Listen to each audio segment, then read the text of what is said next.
going on, Jerome's? Hopefully you're taking your smidgen of time to be sad or mad, but here we are. And Minnesota Vikings second-year head coach Kevin O'Connell had great success for year 1, 13-4, wanting some more, winning the division, all that stuff. And the approach of having the Vikings not a fear-based organization anymore, and the new age. Love and positivity, Ted Lasso adjacent type feeling, moving on from the Zimmer regime, all that stuff. And Kevin O'Connell, like last year, was a breath of fresh air, yes. And of course, him and the synergy with JEROME, Ezekiel Cousins was going to be beautiful moving forward. It's about damn time the Vikings have an offensive-minded head coach who is not named Brad Childress, all that stuff. But yes, Kevin O'Connell was going to be the notorious KOC, and everything is all good. But then week 1 happened.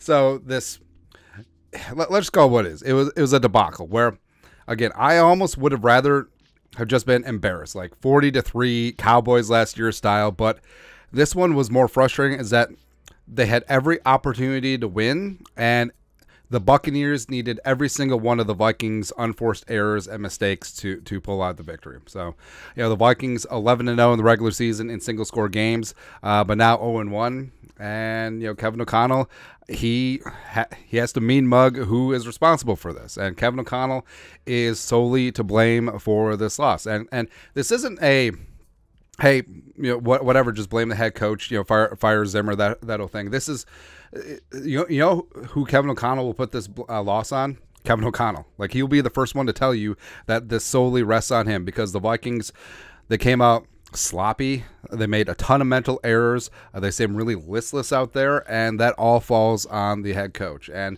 there's a lot of things to go around. So why the Vikings lost? I mean, you could fill up a whole page. I mean, you could list 100 things, but the top 10ish, Ed Ingram fumble where.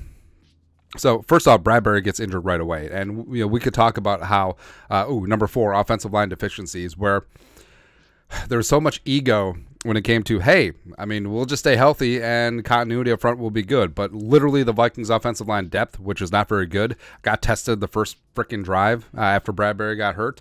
But people want to blame Schlutman or Cousins for that first fumble. It was Ed Ingram. It was literally Ed Ingram. And this does come down to coaching, because he's got to know that he can't get his hand up like that. He's got to know that it's like stepping on Kirk's foot.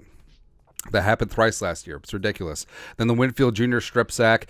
You could blame the offensive line, but it really was C.J. Ham who didn't know who to pick up, and Winfield Jr. got a free rusher, got a free rush on Kirk and caused a strip sack, and it was just no good. And then the red zone interception is purely on Kirk. The Vikings are moving the ball downfield, and it looked like they're going to go up 17-10 or 13-10 at least heading into halftime, but nope. Other way. Offensive line deficiencies, like we talked about, and also that goes into play calling, where, hey, you don't have time to call these long developing plays, much like 4th and 8 last season at the end of the Giants wildcard game. Jay Ward, the lining up in the neutral zone, field goal penalty. Again, mental errors, unforced errors, where it took the field goal off the board, gave the Bucs a touchdown. Jefferson, who was amazing in the first half, 10 targets, was lighting things up. He had 2 targets for 2 catches for 12 yards in the second half. And, props to Todd Bowles and the Bucs. They adjusted after JJ lit their ass up, and Kevin O'Connell, he didn't adjust. And yes, the Vikings only had 3 freaking drives in the second half, because the Buccaneers, they just kept grinding the clock. I mean, their first drive in the second half, it's to open the third quarter, took 9 minutes.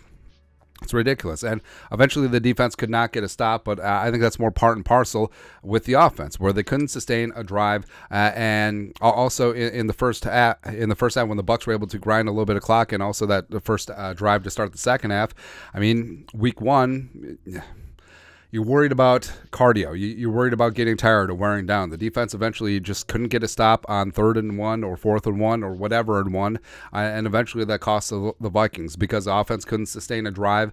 The offense started out 0 for 4 on 3rd down. And also it just seemed like the Vikings lacked urgency. That's what's frustrating too, where the level of play, or getting your players up for the game, that's on the head coach. That is the mental side of the game.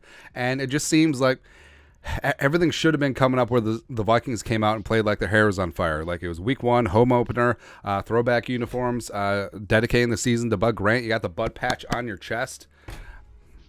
and it was just listless. It was just flat. It really was. And it just seemed like in the second half, like a lot of the Vikings players were on this team last year when they're 11-0 in single score games in the regular season. And it just seemed like they were just waiting for someone else to make a play. Yeah, just make that big time play to win that game.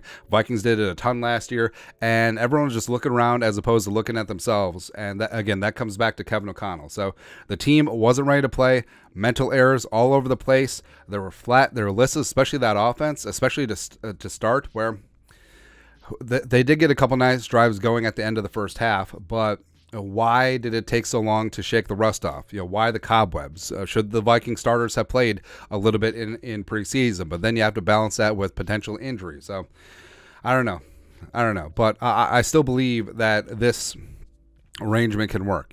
Kevin O'Connell being one of the best young offensive-minded head coaches in the game. Brian Flores obviously doing beautiful things with that defense. And I do think that things will get better. I think the offense will get in a better flow. And, Kevin O'Connell, like, he will be the first one to tell you that the blame is on him, that the Vikings came in and they played down to the level of the opponent. They allowed the Buccaneers to hang around, and respect. I mean, the Bucs got some confidence, and they started getting things done in the second half, and they kept the Vikings at bay, and the Vikings couldn't make a play when they needed it. And it is super frustrating, but like we said, Kevin O'Connell will be the first one to tell you that the loss is on him. And it's a learning experience, because guess what? Kevin O'Connell didn't have to make a regular season speech in that locker room after a single score loss last year. It's kind of crazy, but hopefully this is a wake-up call. And what's even more frustrating is that you saw flashes of what this offense can be. You saw flashes of what this defense can be. So I think if this team, which is still very young, gets their ish together, they can still be very, very good and very dangerous. So hopefully this is a learning experience both for the team as well as for Kevin O'Connell. And I think that he'll take ownership of it and then go from there. But your thoughts are thoughts. This loss is on Kevin O'Connell. Flat out. Let us know in the comment section below. Subscribe for daily Vikings takes. Want to support the work? Put a little something in the Venmo. But till next time, Skol, production value.